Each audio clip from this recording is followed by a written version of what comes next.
Resident Evil Revelations Collection is coming to Nintendo Switch on November 28, 2017. It'll be the last Capcom game coming to the platform this year.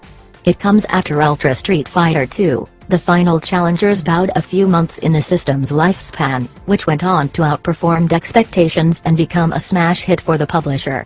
Essentially, Capcom offered old ports of Street Fighter 2 and Monster Hunter 20, not expecting to find strength in the Switch. It's notable, because Capcom has released, or is releasing, a number of games that would have fit well on the Nintendo Switch. This list includes the Disney Afternoon Collection, Mega Man Legacy Collection 2, Dragon's Dogma, and the upcoming Okami HD. Some fans have even made the case for Marvel vs. Capcom, Infinite making the transition over.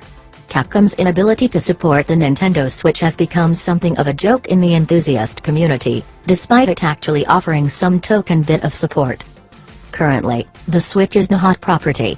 Everything you put on Switch sells, in part because of a few factors. It's the new hotness, fans prize the hybrid nature of the platform, and the Nintendo eShop is largely free of the clutter that fills up Steam, the PlayStation Store, or the Xbox Store. So it makes sense that Capcom is scrambling to put any game out there. Which brings us back to Resident Evil Revelations Collection, which will likely be the greatest test of the Nintendo Switch's sales power. Why? Because Resident Evil Revelations has been released on everything. The collection includes Resident Evil Revelations and Resident Evil Revelations 2. Resident Evil Revelations first launched on the Nintendo 3DS back in 2012. The publisher went back to the game, improved the graphics, added a new difficulty level, and released it on PC, PlayStation 3, Xbox 360, and Wii U the very next year. That's portable and home consoles covered. Capcom wasn't done though. They released it again on PlayStation 4 and Xbox One this year. Resident Evil Revelations 2 changed things up, offering an episodic release, like Telltale's adventure titles. Episode 1 of Revelations 2 came out on PlayStation 3, PlayStation 4, Xbox 360, Xbox One, and PC starting in February of 2015. From there, the game released weekly on all those platforms, with a complete version coming to retail in March. A few months later, Sony Computer Entertainment published Revelations 2 on PlayStation Vita. More than any other Capcom game release in recent memory, both versions of Resident Evil Revelations have been released on nearly everything within a short span of time. If you want to play Revelations 1 or 2 right now, they're readily available.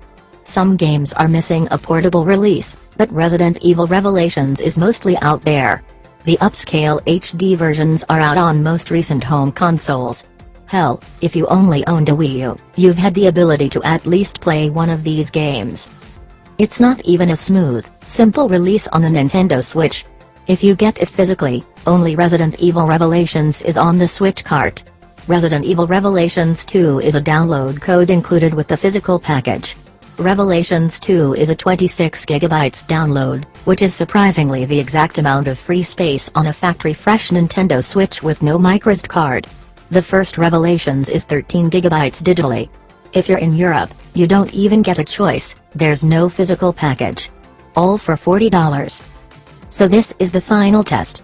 If Resident Evil Revelations Collection destroys Capcom's expectations, then the Switch is a rock star of a platform.